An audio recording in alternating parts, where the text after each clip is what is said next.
खुद को बदलने का सबसे सरल तरीका है उन जगहों पर चुप रहना जहां शब्दों से ज्यादा मौन रहने की जरूरत होती है।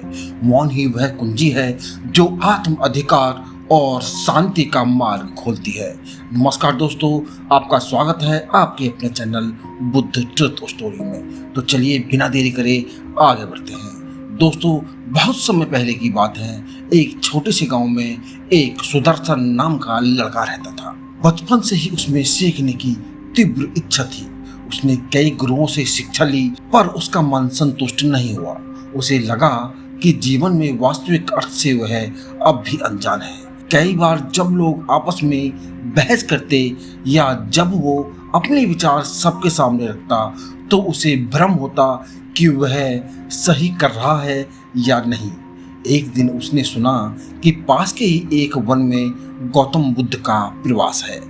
वह समाचार सुनते ही उनके दर्शन के लिए चल पड़ा। सुदर्शन ने बुद्ध के समक्ष जाकर बुद्ध से पूछा, भगवान, मैं जानना चाहता हूँ कि जीवन में कब बोलना उचित है और कब मौन रहना उचित माना जाता है।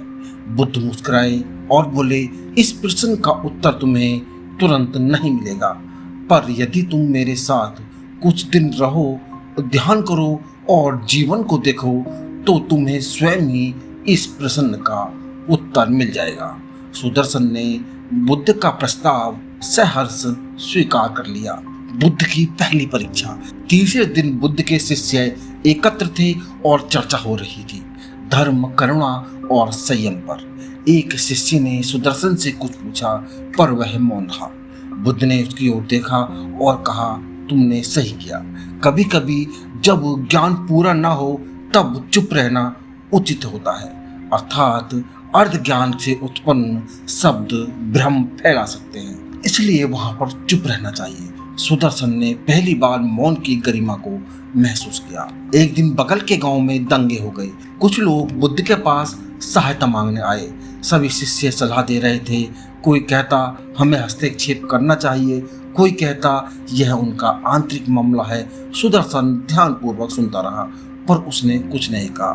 बुद्ध ने उसकी ओर देखा और कहा, जब विवाद बढ़ रहा हो और समाधान स्पष्ट ना हो, तब चुप रहना अत्यंत आवश्यक हो जाता है। हमारा मौन मन को शांत करता है और तब निर्णय लेना उचित होता है। एक दिन एक क्रोधित ब्राह्मण बुद्ध के पास आया और उन्हें अपशब्द कहने लगा। सभी शिष्य स्तब्ध थे। सुदर्शन भी आश्चर्यचकित था कि बुद्ध कुछ क्यों नहीं बोले।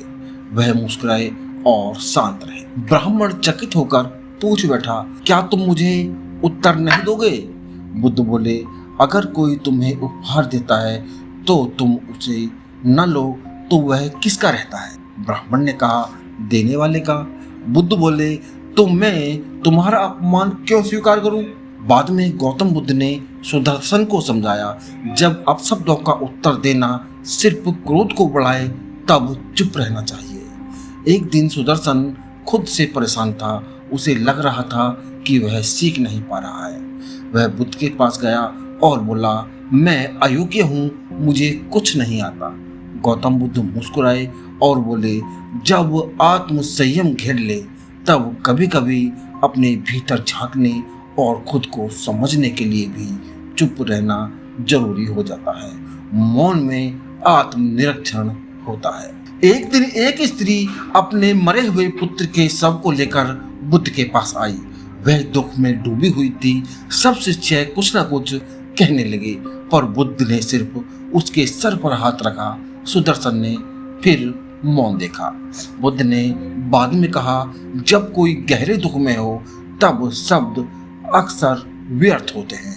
उस समय बस चुप रहना चाहिए और सहानुभूति के साथ अपनी उपस्थिति देनी चाहिए। एक बार अमीर व्यापारी ने बुद्ध से कई अहंकारपूर्ण प्रश्न किए। वह बार बार अपनी उपलब्धियों की डींग भागता। बुद्ध ने कुछ नहीं कहा। सुदर्शन ने पूछा, आपने उसे उत्तर क्यों नहीं दिया? बुद्ध बोले, जब सामने वाला सिर्फ सुनाने के लिए ही बोल रहा हो तब उसे उत्तर देने का कोई लाभ नहीं होता। ऐसे में चुप रहना चाहिए और उसे अपने शब्दों में ही उलझने देना चाहिए। सुदर्शन को एक दिन गांव वापस लौटने का निर्णय लेना था। वह भ्रमित था कि उसने बुद्ध से पूछा, मुझे क्या करना चाहिए? बुद्ध बोले, एकांत में जाओ, ध्यान करो और तब निर्णय लो।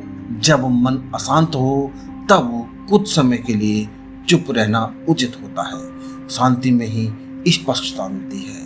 वर्षों बाद सुदर्शन अब एक ज्ञानी और शांति व्यक्ति बन चुका था। लोग उसके पास सलाह लेने आते। वह सभी को एक बात सिखाता, हर स्थिति में बोलना आवश्यक नहीं होता।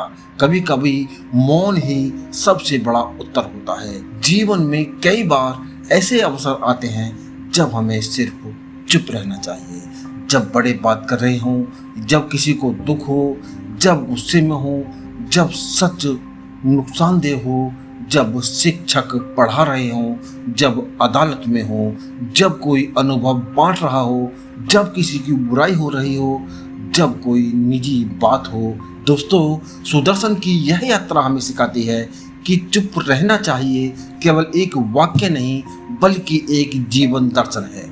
यह हमें संयम, करुणा और विवेक में जीना सिखाता है। मौन वह भाषा है जो बिना बोले भी बहुत कुछ कह जाती है। दोस्तों, वीडियो अच्छा लगा है तो चैनल को सब्सक्राइब कर लें और वीडियो को लाइक करके शेयर करना बिल्कुल ना भूलें।